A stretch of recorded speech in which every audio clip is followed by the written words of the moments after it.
Ouais, super, 70%. Bravo. Waouh. Aujourd'hui, on va apprendre à faire de la pizza au levain naturel. Pizza au levain, farine de meule à l'EPPPN. Ça se passe à Bordeaux. C'est l'école de panification au levain naturel. Vous allez voir, on va se régaler avec le chef italien Bartolo. Que du bonheur. Let's go. Bartolo, merci de m'accueillir. Merci à toi Fabrice, bienvenue à l'école, ici à l'EPPPN, école professionnelle de pizza et panification naturelle. Toi, tu es spécialiste de la pizza depuis combien d'années? J'ai plus de 40 ans, donc ça fait une vingtaine d'années déjà que je fais des pizzas, oui. Le fonctionnement, c'est quoi? Une semaine? Oui, il y a des formations intensives, des formations de perfectionnement. Une semaine en général intensive, 9 heures par jour, maximum 7 élèves. Et on les forme toute la semaine. Ensuite, eux, ils vont faire un stage parce que c'est des formations certifiantes. Et ensuite, ils vont ouvrir leur pizzeria ou travailler dans des pizzerias. Ils vont s'entraîner quand même un peu. Et après, voilà, des nouvelles générations de pizzaiolos. Bon, Bartolo, mais qu'est-ce qu'on va faire maintenant? Donc, on va faire une bonne pizza au levain. Donc, on va faire la pâte. On va faire tout le processus de fabrication pour réaliser une bonne pizza au levain. Et surtout, j'ai une surprise pour toi parce qu'on va faire une garniture un peu particulière. Bon, derrière moi, il y a le four qui est à 300, je sais pas combien. Ça fait super chaud. Allez, c'est parti. Bon, l'eau, comme en boulangerie, c'est super important, la température. Oui, c'est la chose la plus importante. L'idéal, c'est qu'à la fin du pétrissage, la pâte ne soit pas trop chaude. Donc, on sort une pâte à pizza aux alentours de 25-26 degrés, surtout parce que c'est une pizza au levain. Okay. Donc, bien évidemment, il faut ajuster l'eau en fonction de la température extérieure, de la température de la farine et de quel type de pétrissage vous faites, à la main ou avec des bras plongeants. Là, tu vas prendre combien? Là, l'eau est à 16 degrés. Alors là, pour 2 kg de farine, on va commencer avec 1 kg d'eau. Et après, on va mettre 400 g d'eau de bassinage et on verra si on va tout bassiner ou pas. Donc l'eau de bassinage, c'est l'eau qu'on va ajouter après, une fois que la pâte est pétrie, vers la fin du pétrissage. Donc comme en boulangerie, l'eau c'est super important et la farine. La petite spécificité, c'est que Bartolo, il utilise une farine T80. Il va expliquer un petit peu. Je vais prendre une farine T80 sur meule de pierre. Ça, c'est des blés paysans. La farine vient du Lot-et-Garonne. Bien évidemment, le fait qu'il y a un réseau gluténique, un gluten qui est complètement différent par rapport à des farines un peu plus musclées, 0,0, mais il faut faire plus attention, il faut être un peu plus délicat. Voilà, c'est tout. Mais on voit déjà là que la farine, c'est une semi-complète, ouais. Donc elle est sur molle de pierre, donc elle va nous donner quand même une pizza qui a un super goût et surtout on va valoriser les arômes de cette farine avec du levain. Donc la fermentation de cette pizza, ça va être 100% au levain. Une farine T80 plus le levain, plus digeste. Oui, plus digeste, plus de goût, mais un peu plus galère pour un pizzaiolo parce qu'il faut quand même être doué pour l'étalage. Parce que bien évidemment, s'il n'y a pas tout ce réseau gluténique, la pizza elle peut se déchirer. Pour le levain, la pizza elle sera fermentée au levain. On va ajouter pour 2 kg de farine 400 g de levain, c'est un levain liquide. Pas liquide parce que c'est de la farine de blé. Et on est à une hydratation de 90%. Donc il y a ce côté un peu pâteau, un peu crème. J'ai rafraîchi le levain toujours avec une farine un peu plus blanche, donc c'est une T65. Là, il a été rafraîchi à 4 heures, donc on a fait un rafraîchi court avec une température ambiante de 25-26 degrés. Donc là, il est en forme pour être utilisé pour fermenter la pâte. Ok, 4 heures de fermentation. 4 heures de fermentation et donc là, maintenant, la chose la plus importante dans le levain, dans la pizza, c'est que l'acidité doit être maîtrisée. Parce que s'il y a trop d'acidité, nous, le pain, la pizza, on la mange avec la sauce tomate, par exemple. Et la sauce tomate, déjà, elle est acide. Donc, il faut vraiment maîtriser ces acidités du levain. Donc, il ne faut pas qu'il y ait un levain trop acétique. Donc, il y a toute cette acidité qui est un peu présente. Donc, il faut quand même rafraîchir bien le levain, ne pas avoir un levain trop vieux et surtout garder des températures supérieures à 24-25 degrés pour le levain, parce que sinon on va se retrouver avec un levain trop acide. Et pour la pizza, ça va trop déchirer le réseau gluténique et donner trop d'acidité. On est à 36 g de sel pour 2 kg de farine. Pour le pétrissage, on peut faire pétrir en spirale, un petit KitchenAid à la maison. Sinon, à l'école, on fait tout, avec un pétrissage manuel et dans un pétrin en bois. Et sinon, là, on va prendre aujourd'hui un pétrin à bras plongeants, un petit pétrin à bras plongeants. Donc, on va faire la pâte ici. Donc, levain, farine. C'est fini pour le moment. On va pétrir une dizaine de minutes. C'est des blés de population, c'est des blés qui ne sont pas trop forts. On va rester à une vitesse minime. Après, on peut augmenter légèrement la vitesse de notre pétrin, mais pas trop. On ne va pas trop oxyder la pâte. Donc là, eau, levain, farine. Ouais, pas de sel. Pas de sel. Le sel, on va l'ajouter vers la moitié du pétrissage et ensuite on va bassiner en regardant la texture de la pâte. Parfait. Mais là, Fabrice, ça fait une dizaine de minutes qu'on pétrit. On va ajouter le sel. On va aider la dissolution du sel avec un petit pot d'eau et on continue le pétrissage. Donc là, je mets un petit peu de notre eau de bassinage. Ok. Fabrice, là, la pâte est en train de se bien pétrir. Donc ce pétrin, il est à bras plongeants. C'est un petit pétrin, c'est pas trop grand, mais il est monophasé. Donc ça, c'est un avantage pour pouvoir le déplacer. On peut le mettre dans la cuisine. On peut le mettre dans la cuisine, pourquoi pas. Oui, oui. Et là, je bassine. J'augmente légèrement la vitesse, j'ai augmenté et je commence à bassiner ma pâte. Donc j'ai pris la température, on est à des températures parfaites pour le moment. Si la pâte, vous la trouvez trop chaude, vous allez me bassiner avec de l'eau plus fraîche, c'est normal. Et si vous avez une température qui n'est pas suffisamment élevée, donc je vous rappelle la température, on sort vers 25-26 degrés la pâte. Si la température est trop basse, vous bassinez avec une eau légèrement plus chaude. Faites attention, plus, surtout dans le monde de la pizza, la pâte elle est chaude, plus elle va coller. Donc les gens après ils paniquent, donc on ajoute de la farine et ça ne sert à rien. Parce que si on a déjà choisi l'hydratation, ça ne sert à rien d'ajouter de la farine supplémentaire. Donc là on essaie de faire une bonne hydratation, on bassine et une bonne température finale de la pâte.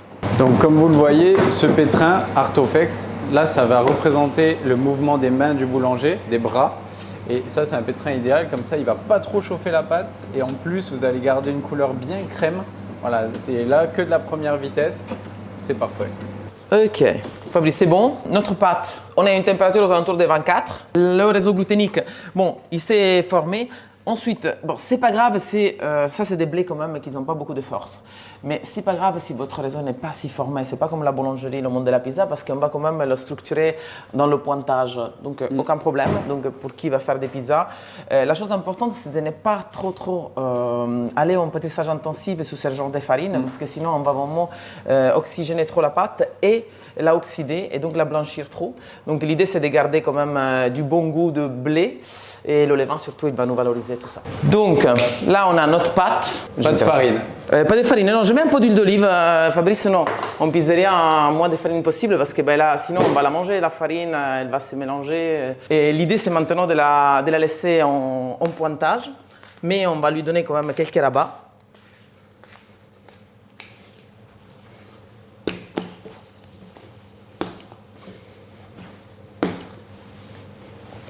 Ok. Donc l'idée c'est d'avoir une pâte quand même qui est plutôt ferme. On va la laisser en pointage 1h30 et on va faire un rabat au bout d'une petite 45 minutes. Quoi. Et après un autre rabat et on passera au frigo et on va la cuire demain.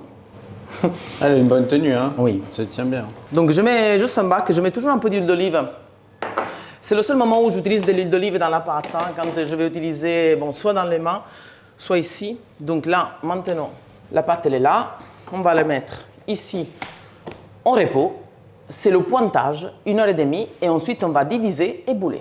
On va faire une base de carottes, Fabrice. Les ingrédients c'est carottes, eau, quelques pistils de safran et un peu de sel. Alors si vous voulez, pour la base carotte, par exemple pour 4 pizzas, on va prendre 200 g de carottes et 200 g d'eau. On va bouillir les carottes avec un petit peu de safran. On ajoute 1% de sel sur le poids de la carotte, ça veut dire 2 grammes.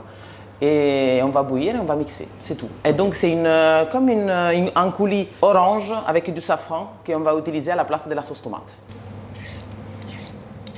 Un des trucs très kiffants chez Barthelot dans cette école, c'est que vous allez avoir des bases vraiment très variées. Moi, j'étais déjà venu faire une petite dégustation avec des bases, avec des tomates bien sûr classiques, mais aussi avec des épinards, des butternuts, des courges, des betteraves. Franchement, ça c'est ce qui fait la diff. Bonne pâte. Petite garniture de ouf et là franchement on se régale. Pour se faciliter la tâche, on va juste donc couper en morceaux les carottes et on va les bouillir dans l'eau. Donc l'eau est pesée, hein, temps pour temps eau et carottes et 1% de sel. On va utiliser un blender chauffant comme ça en fait il va bouillir et mixer comme un thermomix, pareil. En général, on va mettre une centaine de grammes de coulis, soit des sauces tomates, soit des carottes, sur chaque pizza. Une pizza qui quand même il fait 31-32 cm de diamètre. Combien de poids de pâte? Et on va faire 260 grammes le poids d'un pâton. Donc on va étaler à 32 cm, 31-32 cm. Et on va mettre 100 grammes de sauce tomate ou, dans ce cas-là, coulis de carottes.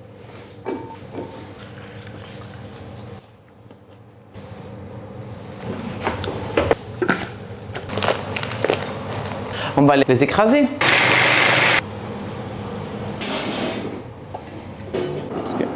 Et donc là, on va faire des jolis copeaux de parmesan.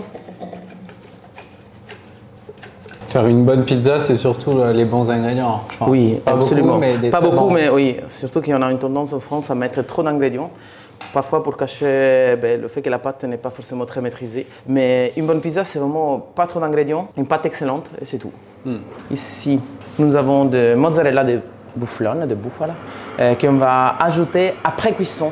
En fait, la mozzarella de bufflone par rapport à la mozzarella de vache, celle un peu fiordilate, on ne va pas trop la cuire ou faire fondre parce que sinon elle va relâcher tout le lait. Okay.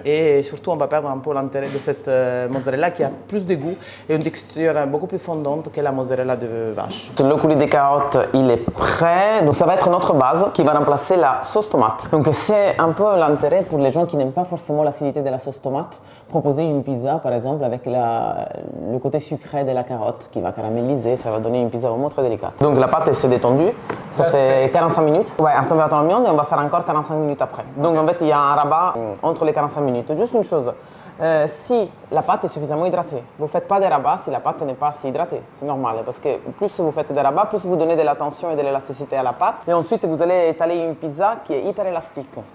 Donc l'idée c'est de, soit si vous hydratez bien la pâte, vous devez faire des rabats pour donner de la tension, et sinon pas besoin de rabats sur certains types de pizza.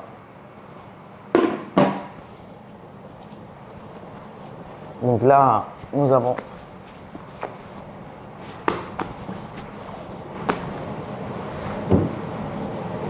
Donc pas de farine, travaillez vite. oui, pas de farine, non, mais bien évidemment, il faut travailler vite, oui. Comme si la pâte elle est bouillante, vraiment. En sachant que c'est des farines qui ne sont pas trop fortes, donc il faut vraiment faire attention à ne pas trop déchirer le réseau gluténique.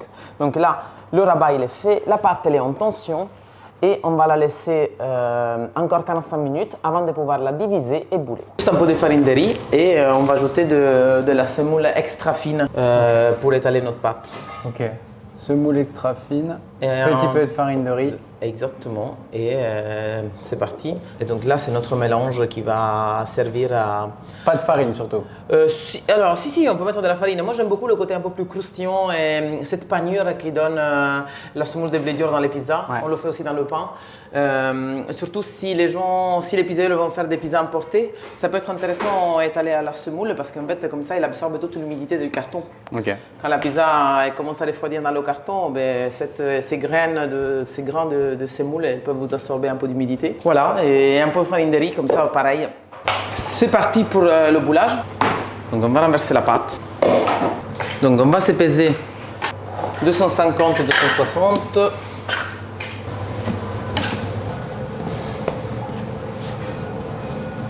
Et pas de farine surtout. Non, on travaille sans farine. En fait, tu peux faire juste aussi un boulage avec les deux mains, donc un diamant. Et l'idée, c'est que tu lui donnes de la tension à la pâte. Elle est lisse, ouais. Donc vraiment les mains, et ça lui donne de la tension. Tac, tac, tac, tac, tac.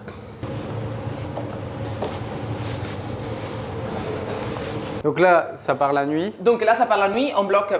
Conseil, votre chambre, votre frigo, on est au Levant, hein, donc on ne va pas baisser trop les températures. Vous pouvez rester à 4-5 degrés.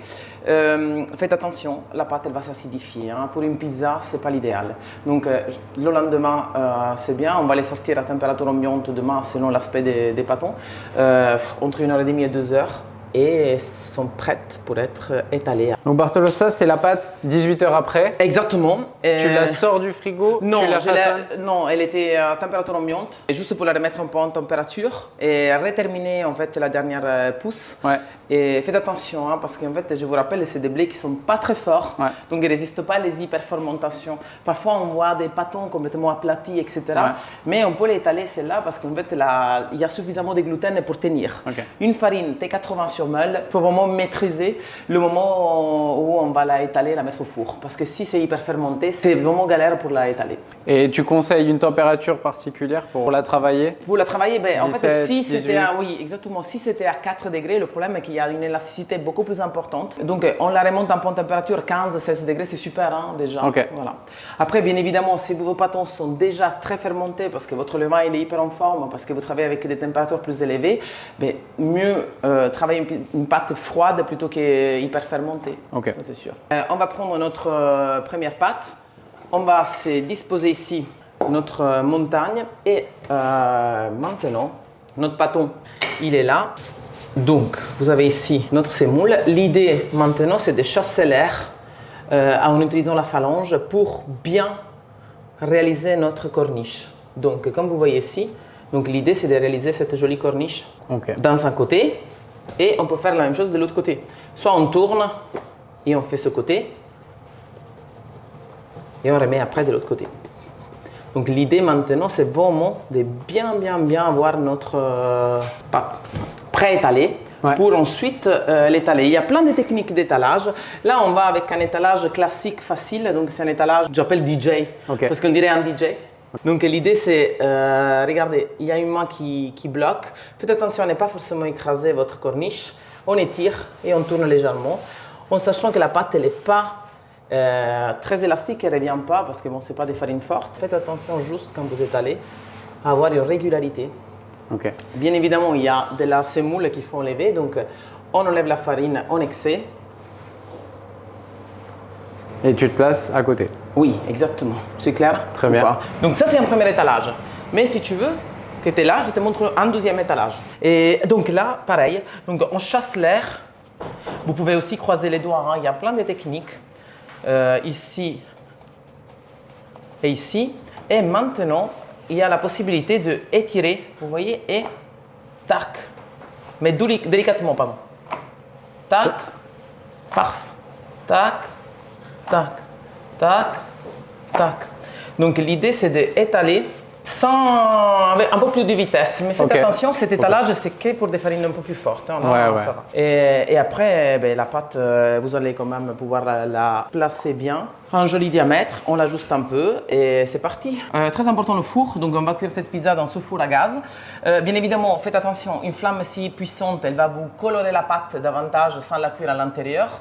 Si vous utilisez des farines semi-complètes, comme c'est le cas pour nous, il faut baisser bien évidemment la flamme pour bien saisir la pizza à l'intérieur. On cuit à 380 degrés maximum, 2 minutes et demie, 3 minutes, le temps de bien cuire la pizza. On aura un côté un peu croustillant, mais à l'intérieur bien moelleux, surtout grâce au levain. Coulis de carottes, froid, une louche et c'est parti. Et on va mettre notre mozzarella fior di latte, donc c'est des morceaux qu'on va distribuer sur la pizza. Et moi j'aime beaucoup gratiner un petit peu le parmesan, donc je mets toujours un peu de parmesan avant cuisson aussi.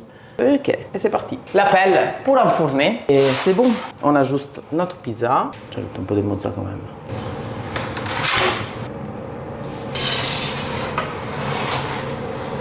Donc tu vois la cuisson un peu plus lente. Évidemment, il faut le tourner régulièrement parce qu'en fait, la température à l'intérieur n'est pas uniforme. Bien évidemment, elle va chauffer plus s'il y a la flamme. Donc, le travail du pizzaiolo, c'est vraiment tourner la pizza 30 secondes. C'est bon.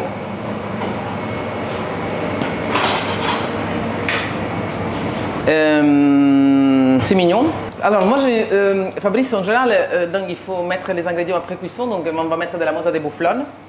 Donc après cuisson, vraiment quelques morceaux qu'on va juste disposer sur notre pizza. Ensuite, des pistaches. Et on termine avec quelques copeaux de parmesan. On prend quelques feuilles de roquette, juste pour la décoration. Hein. Un filet d'olive. Elle est un peu moelleuse. Hein. Ok. En fait, même avec une farine semi-complète, quand on la travaille bien, on choisit la bonne hydratation et le levain il est vraiment en forme et on arrive bien à chasser l'air, on peut avoir quand même une corniche qui reste souple et surtout aérée. Petite dégustation de la pizza du chef, ouais, elle est incroyable. Je prends une morceau petit alors aussi. Ça croustille bien. Est-ce que tu sens un peu le levain? Il y a cette légère acidité du levain.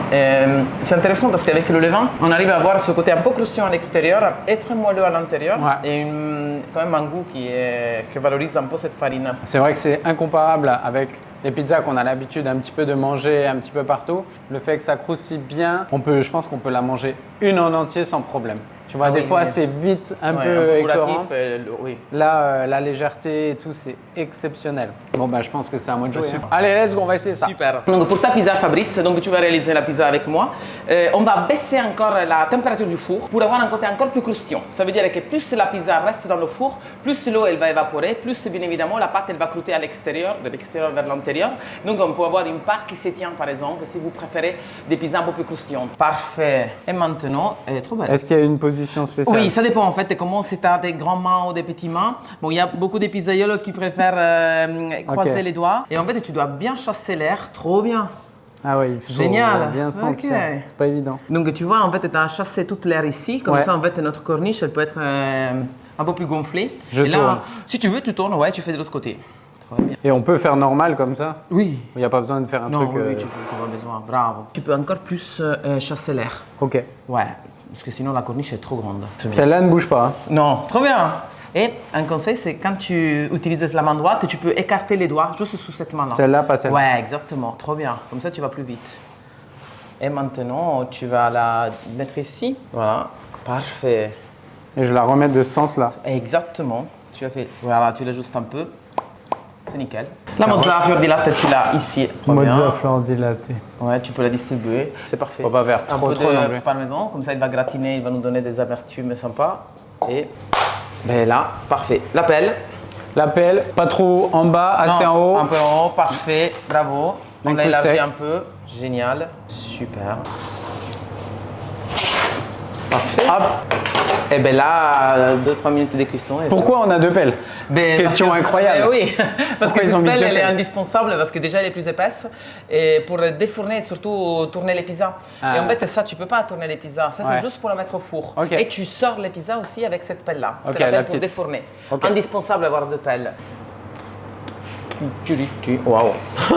C'est bien parce qu'en fait, elle est plus petite, mais tu as laissé un peu plus de pâte, donc ça gonflait plus. Super. Et donc là, on garnit. Si je veux par exemple mettre, tu vois, du jambon. C'est le moment. C'est la après cuisson. mortadella, Mais c'est etc. maintenant. En fait, tous les ingrédients frais ou les fromages comme la burrata, les stracciatella, on les met après cuisson. Ok. On les valorise. La charcuterie, on n'a pas besoin de la cuire si elle est fraîche. Tu as la mozza de boufflone qui est ici. Celle-là, on la Non, coupe à la main. On la coupe directement à la main. Des pistaches. Pas trop, hein. Pas Ça trop. coûte trop cher. Ouais. Ouais. Oui, Pour c'est les une pizza, futurs patrons, ouais. pas trop les pieds. Et de l'huile d'olive. Trop bien. Ça donne faim. Ça, c'est waouh. Bon, ceux qui aiment les cornicione, là, vous êtes servis. Franchement, c'est du gros dossier. Donc, super. Trop bon. Ah, là, le parmesan aussi. Ah oui, le parmesan, c'est bien. Ce que j'aime, c'est vraiment de ne pas cuire trop fort et tout. On voit que c'est l'équilibre avec la petite purée, un petit peu de carottes. Tout est bien assemblé. Ah, Super. Bon, merci. Bah, c'est un peu le secret d'une pizza, des bons ingrédients, une pâte au levain. Bon, merci beaucoup, Fabrice. Franchement, c'était trop bien. Exactement ce que je voulais voir. La recette, vous la retrouvez sous la vidéo comme d'habitude. Les conseils, c'était top. Bon, merci. Surtout, compte à suivre, EPPPN. Ouais.